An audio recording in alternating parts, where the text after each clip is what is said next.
تو اپنے دوستوں کو کہا کرتا ہوں کہ جب بچوں کو خرچی کے پیسے دیں تو اس وقت ہی ان کو تھوڑے سے زیادہ دیں اور ان کو کہیں کہ یہ کسی اپنے کمزور دوست کو دینا، راستے کے اندر کوئی سائل ہوا تو اس کو دینا، اور وہ بھی ان کی عزت نفس کا خیال رکھتے ہوئے۔ یہ جو نمائش کا جذبہ پیدا ہو گیا اور یہ جو سیلفی کا زمانہ آیا، اور اس نے تو رہی صحیح کسر ہی نکال دی۔ وہ کسی زمانے میں کہتے تھے نیکی کر دریا میں ڈال، اور پھر وہ زمانہ آیا کہ نیکی کر اخبار میں ڈال، اور اب نیکی کر فیس بک پہ ڈال۔ اب تو وہ تقوی، وہ جو للہیت، وہ تو ختم ہی ہوتی چلی جا رہی ہے۔ آج کل وہ اجتماعی شادیوں کا ایک رواج پیدا ہوا۔ ایک دفعہ مجبور ہو کے مجھے کہیں جانا بھی پڑا، تو وہ میرا پہلا اور آخری موقع تھا۔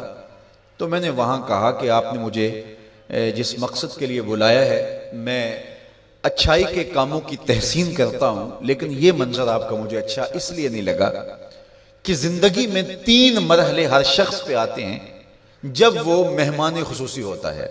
جب وہ پیدا ہوتا ہے، کالا کلوٹا بھی کیوں نہ ہو، سارے اسے دیکھنے آتے ہیں۔ جب وہ عروسی کا جوڑا پہنتا ہے، چاہے مرد ہے چاہے عورت، تو اس وقت بھی سارے لوگوں کی نگاہ کا مرکز ہوتا ہے۔ اور تیسرا، جب سفید کفن اوڑھ کے آخری منزل کی طرف چلتا ہے تو سارا شہر کہتا ہے چلو اس کا منہ دیکھائیں۔ بلکہ اس کا یہ پروٹوکول ہے کہ امام کعبہ بھی ہو تو وہ پیچھے کھڑا ہوگا، اس کے جنازے کو آگے رکھا جائے گا۔ یہ اس کا اعزاز ہے، یہ اس کی تکریم ہے۔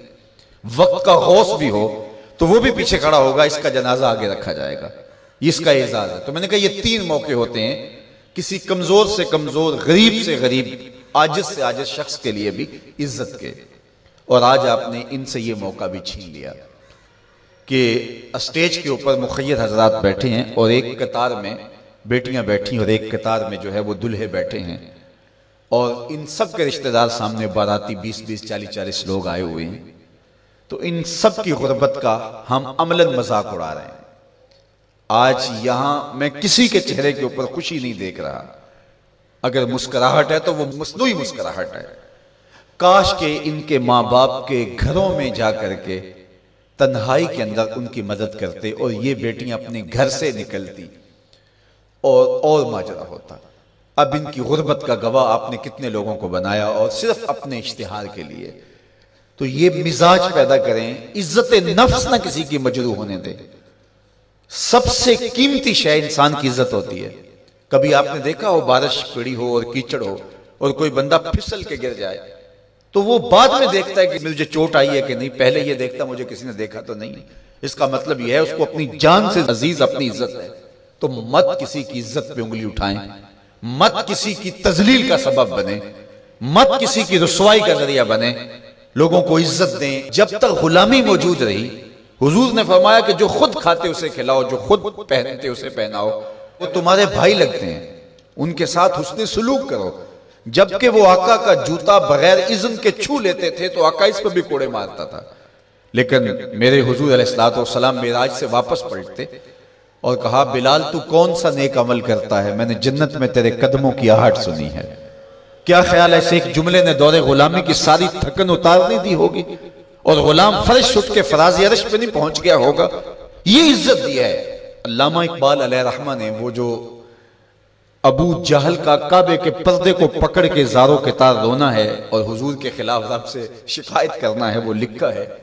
تو اس میں جو شکایتیں لگاتا ہے ابو جہل کعبے کے غلاف کو پکڑ کے، تو اس میں ایک شکایت یہ لگاتا ہے کہ از محمد سینہ ما زار زار، ہمارا سینہ بڑا دکھی ہو گیا ہے، اس شخص نے تو ہمارے نظم کو خراب کر دیا ہے۔ با غلام خیش بر یکخان نشست، یہ جو دین لے کر آیا ہے اس دین کے اندر یہ سبق ہے کہ غلام اور آقا ایک دسترخوان پہ بیٹھیں گے، اور اگر غلام اور آقا ایک دسترخوان پہ بیٹھ جاتے ہیں تو پھر کہاں گیا ہمارا قریش کا سردار ہونا؟ تو یہ تو ہمارا سب سسٹم تلپٹ ہو جائے گا۔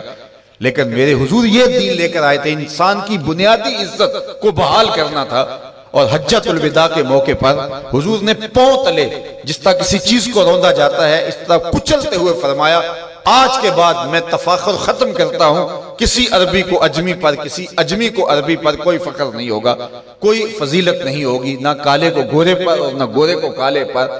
فضیلت کا معیار کیا ہے؟ ان اکرمکم عند اللہ اتقاکم، جو متقی ہوگا اللہ کے نزدیک وہی عزت والا ہوگا۔